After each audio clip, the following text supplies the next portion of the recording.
One of my favourite episodes from Season 2 is Judge, Jury, Executioner. There are two standout musical pieces in this episode. The first is an introduction to a bit of a twisted version of what will become Carl's theme in the next episode.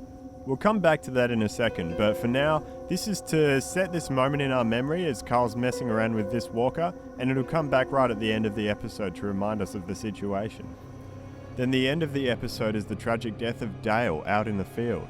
The music again plays very ambiguously throughout this whole scene, keeping you guessing once again until the very last moment. It's unclear whether Dale will survive the encounter, and so the music focuses more on fear and shock and uncertainty right up until we get the confirmation that he's going to die. When the group arrives to help, Carl spots the walker that he accidentally set loose earlier in the episode. And a few notes of his theme leave no doubt in our mind that this situation was indirectly caused by Carl. As that sinks in, we realise that there's no way Dale can survive the injury, and the music moves more now towards sadness as the characters get their last few moments with Dale before putting him out of his pain.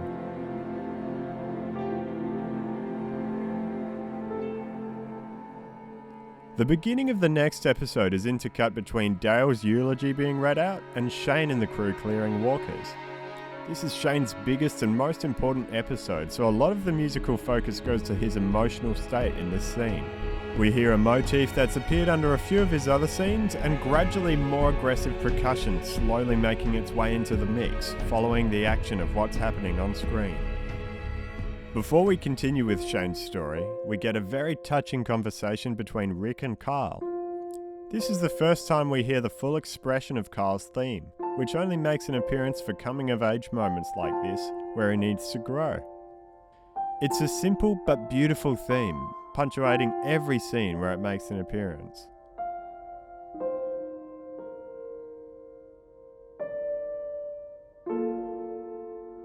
As we continue through the episode, Better Angels, it all of course leads to the shocking showdown between Rick and Shane. The music only comes in at the end of the scene, without much of a notable melody. It takes a backseat and acts purely to support the acting of Andrew Lincoln and the emotion already inherent in the scene. While a more melodic approach might have been interesting, I appreciate the way that Bear McCreary and the showrunners favour subtlety and the needs of the scene, overdrawing attention to the music. The strongest music comes in right at the end of the episode as we're left on a cliffhanger, seeing possibly the largest herd so far on the show whose attention has just been caught by Carl's gunshot. It's one of the few times we hear this all-out metal sound, which I think is justified as it's used so sparingly. It's such an exciting moment, and thankfully I watched this episode after the whole season had been released, because it leaves you with so much momentum to keep going that you just have to watch the next episode. As we reach the finale for Season 2, we get the most music ever fit into an episode so far. It's not long before we get thrown into a nearly 9-minute straight musical piece as the survivors make a last-ditch effort to defend the farm. At the end of a much slower, more character-focused season with not too much action or music compared to the usual, here an all-out action set piece feels extremely well earned, and you just can't help but feel excited, seeing all of our characters working together to defend the farm. This is also one of the first major showcases we get of the music's incredibly skillful mix of action and drama. The two weave in and out of each other so smoothly, which you really have to listen to the full track to appreciate because I'm just editing it down to fit in this video. But my favourite moment is when Laurie makes a desperate yell for Carl before the music makes use of the main title theme as it transitions back into the action.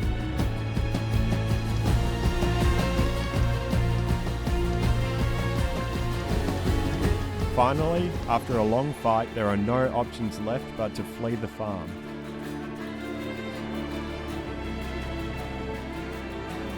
The accidental abandonment of Andrea and the loss felt through Herschel as he sees everything he's been trying to hold onto going up in flames are just communicated so nicely through the music as the orchestra gets gradually stripped right down to just a solo piano, before bringing back a few supporting instruments to close out this chapter of the story.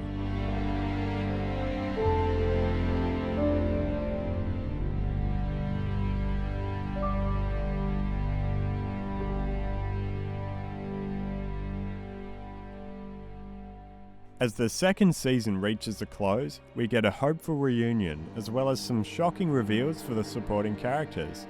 The music ramps up the excitement for next year's return by bringing back the main title theme and combining it with a small 3-note leitmotif that'll become something of a theme for the major location featured in Season 3, the prison.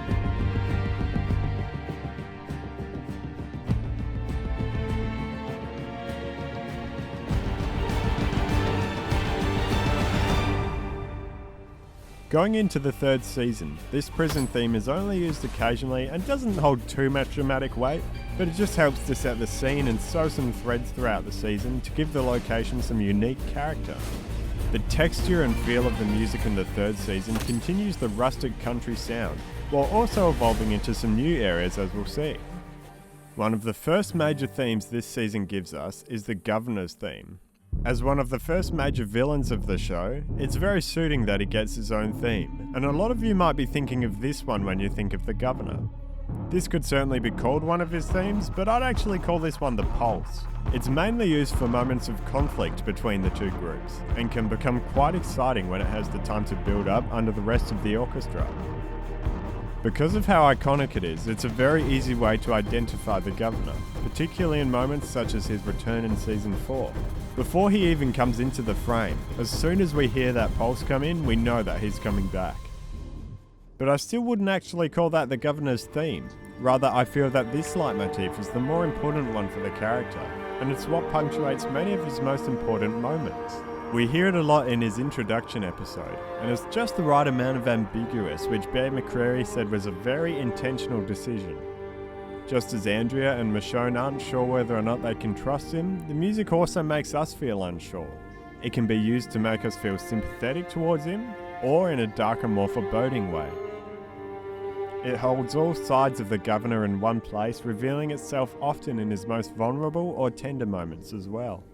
One of my favourite uses is after almost a full episode of him being only a shell of his former self in Season 4, he finally starts to regain a bit of who he was through his relationship with Megan, who he grows to see as a daughter.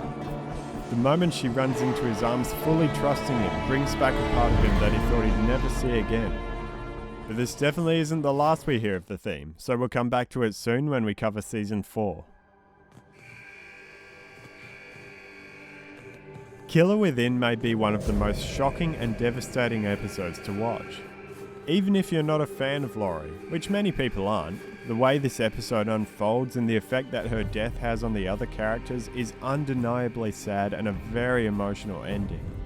Bear McCreary said that this is one of the hardest scenes he's ever had to score, and the time he spent working on it took a heavy emotional toll.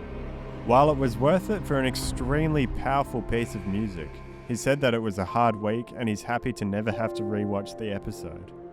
As the reality of the situation sinks in and the decision is made to deliver the baby now, Carl's theme makes a return, marking this as one of the biggest coming-of-age moments of his life. The music then perfectly supports the cinematography as the shot pans out and the characters take a moment to release all the emotions that have been building up.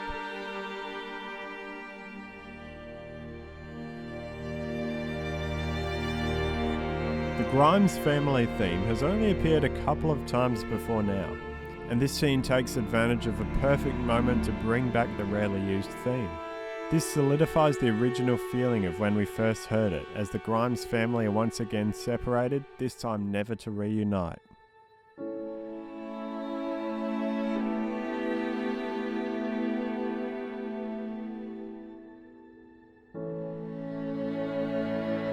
This theme then transitions back into Carl's theme again as we see a flashback to the moment where we first heard it.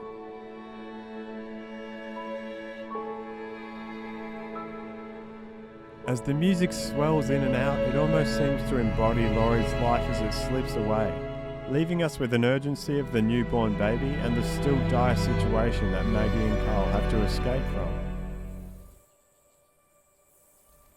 When we arrive at Rick's reaction, it's a moment where subtlety is absolutely key.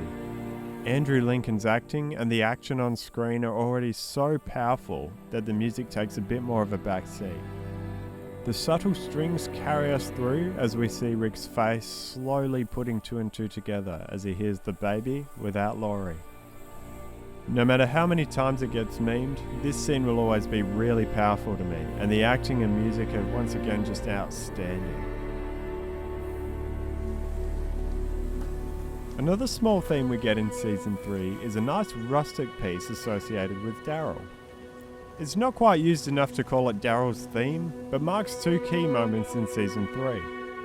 It first shows up when he thinks Carol has died and puts a Cherokee rose on her grave, calling back to one of their first meaningful interactions. It then comes back again a little stronger towards the end of the season when he finds out that Mel has died.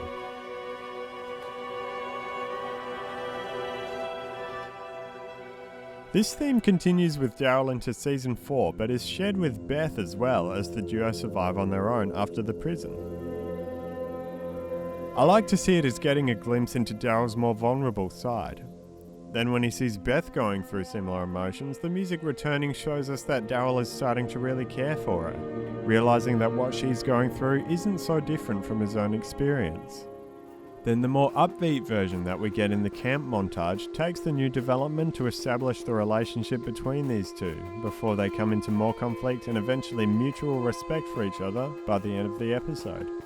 The composers of this show only get given one episode at a time, so find out the story as it goes along, meaning that they don't always plan for exactly when and where a theme will be used, but discover opportunities to use them as the show unfolds. And I would guess that this is one of those examples, as it finds places to appear that bring new dimensions to its meaning. It was left open for a potential payoff when Beth dies in Season 5, but given the way the scene played out, it wouldn't have been as fitting, so it doesn't end up making a return. Bringing it back for a death would have made the scene feel as though it's all about Daryl, robbing Maggie of some of her emotional impact and the loss felt by the group as a whole. Once again, this shows Bear and the team's vision to always prioritise the dramatic needs of the scene. We can see themes being included when they fit well, but never forced into a scene when a different approach would tell the story better. A very interesting theme which we get introduced to in Season 3 is heard when Rick first holds baby Judith. It's another 2 seasons before we hear any hint of it again, but it becomes something very significant by the time it reaches its true fulfillment. So get used to me saying we'll come back to it soon.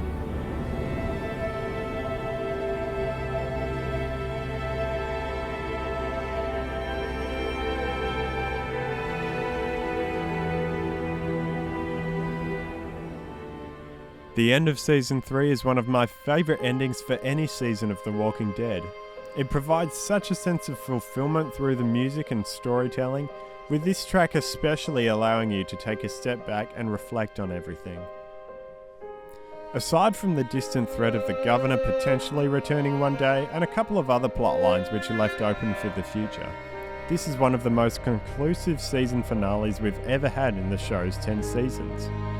It's this act of compassion through taking in all of the people from Woodbury that finally brings him fulfillment and relief as the camera pans up to see that the hallucinations he's been having whenever he looks at the bridge are gone. It's a simple track but carries so much happiness, peace and fulfillment, and is easily one of my favourites from the series.